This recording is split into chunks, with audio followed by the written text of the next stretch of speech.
J.J. Watt said he almost came out of retirement last season to play with his brother in Pittsburgh. Gonna let you know what J.J. Watt said to Pat McAfee this week about 2023, and then what it potentially means for 2024. Also, we're going to be talking about LeVeon Bell. We talked about him earlier in the week, but more stuff has come out with the LeVeon Bell saga. Will the Pittsburgh Steelers bring back the former Pro Bowler to the Steel City? And then also in about 2 minutes here, we're going to be talking about Kenny Pickett and talking about if he has any hope of a year 3 breakout. And is there any precedent in the National Football League of quarterbacks struggling in their first 2 years and then blossoming heading into their 3rd year of their career? So before we get into today's Steelers news and rumors coverage, make sure you guys go ahead right now, click that subscribe button for me right now. Breaking news coverage whenever those big news items hit for the Pittsburgh Steelers this offseason. Every time they make a trade, every time they make a signing, every time a big news story happens,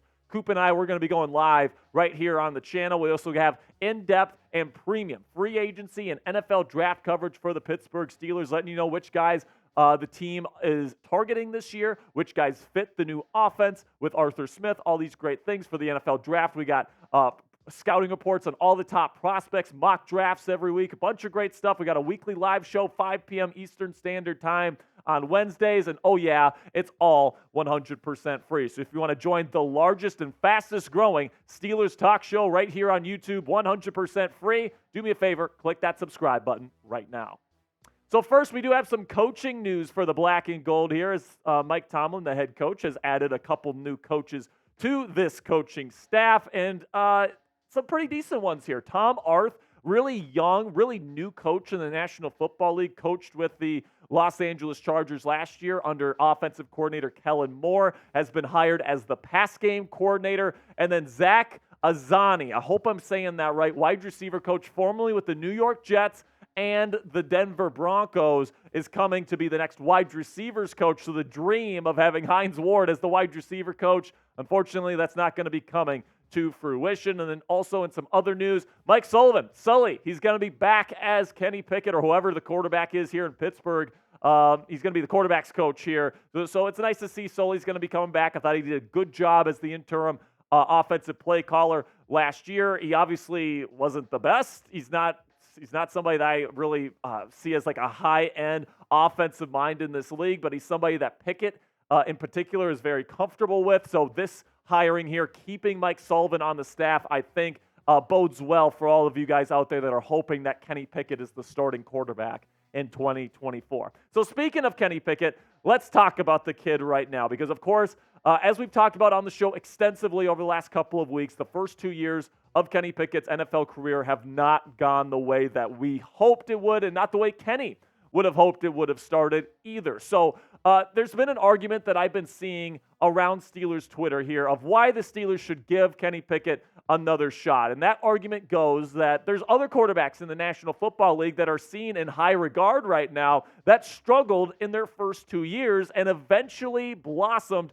into the quarterbacks that they are today. So we should extend that same courtesy to Kenny Pickett as he heads into his 3rd year in the National Football League. And they're right, there are quarterbacks in this league that have blossomed after kind of a rocky start to their careers. Josh Allen, his first 2 years, he was pretty darn raw coming out of Wyoming there. His first 2 seasons there in Buffalo. Tua, people were calling him a bust before Mike McDaniel came in there in Miami and completely switched things around for him. Jalen Hurts, same thing. People were saying going into that 3rd year that he really needed to take that next step or he was going to be gone. Good thing for him. He was an MVP candidate in 2022 and led his team to the Super Bowl. And then Jordan Love had to sit 3 years, and this was definitely a do-or-die season for him, and he definitely answered the bell in the second half of this year. And now he's seen as their bona fide franchise quarterback. So yes, it does take some time for some guys, but let's break down each individual situation, how it compares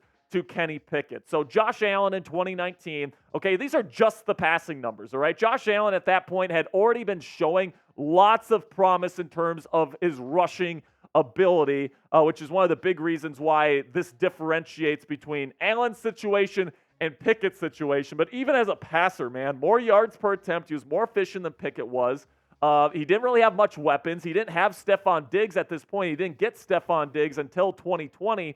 his breakout season, so he didn't really have a whole lot of weapons to work with. And despite that, he had a much higher touchdown percentage. He was much better in the red zone. He had a better quarterback rating, and he was worth almost 24 points more than Kenny Pickett in terms of overall points above replacement that Pickett had in 2023. So I think Allen definitely earned his right to another year there in Buffalo more than Pickett has earned the right to be the starter here in Pittsburgh.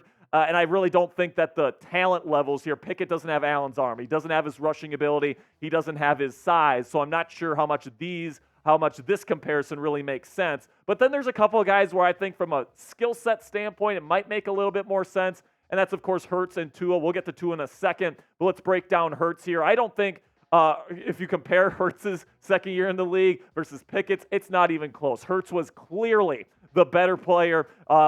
Josh Allen in his second year led his team to the playoffs. Jalen Hurts did the same this year, really came on at the end of the season. The big-time throw percentage was higher. The touchdown percentage was a lot higher, especially when you kick in the amount of rushing touchdowns he had that season. His quarterback rating and points above replacement pretty significantly higher than Kenny Pickett was in his sophomore season. So Hurts, definitely see why the Eagles kept him around for year 3. And then I think the quarterback that maybe gives Kenny Pickett the most hope is Tua Tagovailoa, who most people saw as a straight-up bust after his first 2 years in the season, or first 2 years in the league. And despite that, he had a much better season, in my opinion, than Kenny Pickett had, or at least in terms of touchdowns, in terms of red zone efficiency, in terms of mental processing. You could see the wheels turning with Tua, where he was an elite RPO passer already at this point in his career. He just wasn't really put in an offense that fit his skill set. And you can definitely make that case for Kenny Pickett, but based on what I've seen on Pickett's film, he's definitely not in the same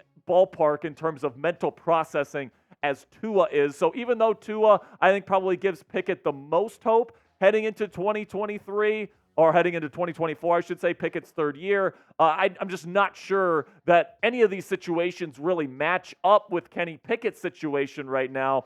And I think that you definitely saw more hope and more flashes in Tua, Jalen, and Josh's second seasons, their sophomore campaigns, than what you saw from Kenny Pickett in his first 25 starts in the National Football League. And at this point, I'm pretty darn skeptical that Kenny Pickett is going to be able to turn things around, even in an offense like Arthur Smith's, which is extremely quarterback friendly. I think it gives him the best shot to succeed in this league. But if they decide to keep him as their starting quarterback, I just guess we're going to have to see whether or not Pickett can replicate the same success we saw from Allen, Hurts, and Tua over the last half decade. If you want to see all the reasons why I'm very skeptical that Kenny Pickett can turn things around in 2024, I have a video breaking all of the reasons down, and I go into detail. I give you detailed reasons based on the film, what I've seen in Kenny Pickett's game that I'm just not sure are going to be able to be fixable for him moving forward. I'm going to put the link in the comments and description to that one, so you can check that one out after today's show. So let me know down there in the comment section, do you still believe in Kenny Pickett's future? Type yes or type no. Let me know what you guys think down there in the comment section for today's pinned comment. YouTube's going to throw you an ad break here in just a couple of seconds. When that happens, take advantage of that time by giving me a yes or no down there in the comment section. So now let's move on to J.J. Watt here, where he told Pat McAfee during Super Bowl week here that he considered coming out of retirement to play with his brother here with the Pittsburgh Steelers. And man, we talked about this a lot this year. We talked about it last offseason about the possibility of this happening. And knowing that it could have actually happened and it didn't is kind of a knife to the heart, man. So let's see what J.J. Watt had to say to Pat McAfee this week. He said, "I definitely was monitoring the Steelers and Texans situations, but it never escalated to any sort of actual potential. It would have been an absolute dream come true. To play with my brother would have been great. It's just realistically, they were all set. They got great players." And here's the thing, JJ, man. Like, I know we had a lot of great players here. I mean, TJ was great this year. Alex was great this year. Cam was really good down the stretch this year. And you got Larry Ogunjobi, and Keanu Benson was really good. Like, there's no question. This defensive line is absolutely stacked. But you could never have enough good players. And especially because TJ, by the year's end, was injured and wasn't able to play in that Buffalo Bills playoff game. Having another really good defensive lineman in the ranks like his brother JJ, I would have loved to see that happen, man. So I'm a little bit disappointed that he didn't make that decision. But of course, I'm not.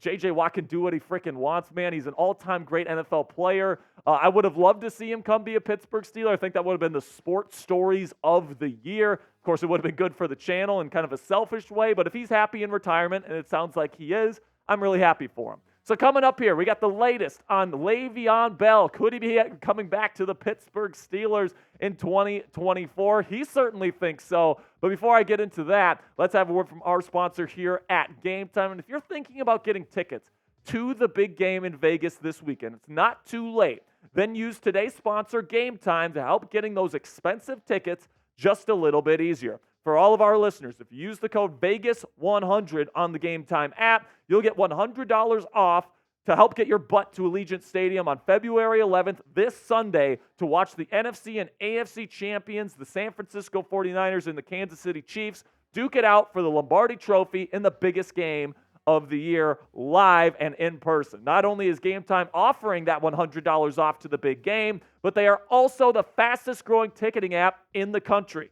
Game Time boasts a lowest price guarantee on all tickets to any event, so it's the only ticketing app that you will ever need to have on your phone. Buy tickets in a matter of seconds, 2 taps and you're set. Tickets are also sent directly to your phone, so you never have to dig through that pesky email to get your tickets. Snag those ticks without the stress today with Game Time. Download the Game Time app, create an account, and use code SteelersChat. That's one word, all caps, for $20 off. That code is right down there in the bottom right of your screen. Terms apply. Again, create an account and redeem code SteelersChat, one word, all caps, for $20 off. And again, code VEGAS100 to get that $100 off tickets to the big game in Vegas on Sunday night. Download Game Time today. Last minute tickets, lowest price, guaranteed. So now let's talk about LeVeon Bell. As we talked about him earlier in the week, talking about how he wanted to come back to the Pittsburgh Steelers, and he just keeps talking about it. Where the other day here, he talks about calling Mike Tomlin, the head coach of the Pittsburgh Steelers, and then he says he had the phone call, and he had a great phone call today. He also had another one where he was saying mood after the phone call, and he was all smiling, and it seems like that phone call, if it actually happened, actually went pretty well. So listen, we're going to try to get LeVeon Bell to come on Steelers Talk, all right? So this is my pinned tweet on my Twitter right now, at Jack_Sperry. All-time great Steelers running back LeVeon Bell says he is trying to make an NFL comeback to play for the Steelers in 2024. At LeVeon, if you're interested in being a guest on Steelers Talk, the largest Steelers Talk show on YouTube, hit me up. We'd love to have you on. Everybody that reposts this pinned tweet on my account is going to get a shout out on Monday's edition of Steelers Talk. All right, so let's get as many reposts as we can on this tweet here to get LeVeon to see it and hopefully get him on the show here in the coming days and weeks. We'd love to have him on. LeVeon, if you're watching, please come on Steelers Talk. We can have a great conversation. So what say you guys? Let me know down there in the comments section. Should the Steelers bring back LeVeon Bell? Give him one more shot at redemption here in the Steel City. Give me a hell yes or a hell no down there in the comment section what you think about LeVeon Bell returning to the black and gold. That'll be it for today's show, guys. Thank you so much for all of your support. Make sure you guys click that subscribe button, and don't forget to repost that pinned tweet on my Twitter for a shout-out on Monday's edition of Steelers Talk. Thank you guys so much for all of your support. Make sure you click that subscribe button. Until next time, here we go, Steelers.